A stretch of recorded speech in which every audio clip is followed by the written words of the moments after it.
Pourquoi le Burkina Faso a-t-il procédé à la relecture de la loi fondamentale, à savoir la Constitution? Vous savez que nous sommes à une période de transition et aujourd'hui il est utile, non seulement pour l'État et aussi pour la population du Burkina, d'adapter ces textes afin d'améliorer la gouvernance en ce qui concerne cette relecture et aussi renforcer les actions de lutte contre la corruption et d'organiser au mieux la régulation de l'information et de la communication au Burkina. Parlez-nous des principales innovations. La première innovation que nous avons constatée dans la proposition du projet de loi, c'est l'élargissement du domaine de la loi à l'organisation du territoire. Le deuxième principe d'innovation qui a été proposé, c'est la reconnaissance dans la Constitution de l'organisation du territoire en circonscription administrative et en collectivité territoriale.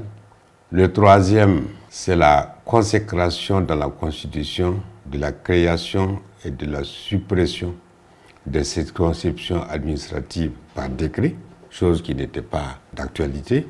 Le quatrième point d'innovation, c'est la création d'un organe unique en charge de la régulation de la communication et de la protection des données à caractère personnel.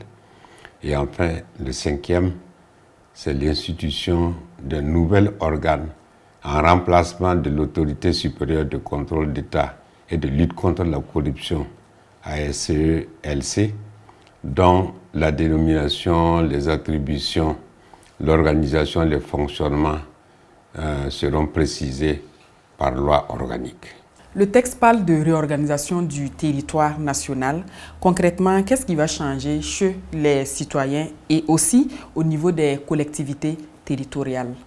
Concrètement, les citoyens verront une administration plus proche et plus présente, tandis que les collectivités territoriales devront fonctionner dans un cadre plus harmonisé avec les circonscriptions administratives.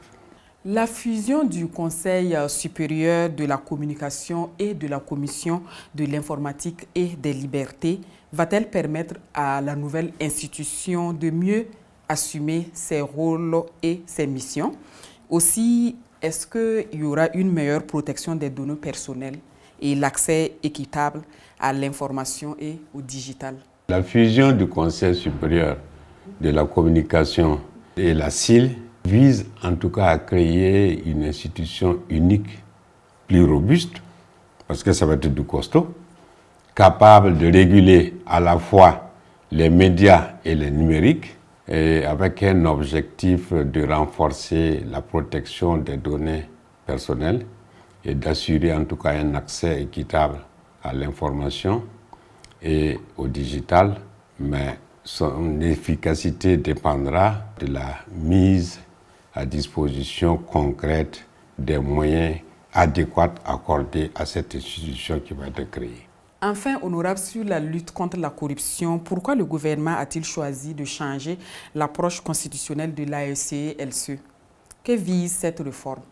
Ce texte aujourd'hui va effectivement modifier l'approche concernant l'autorité supérieure du contrôle de l'État et de lutte contre la corruption.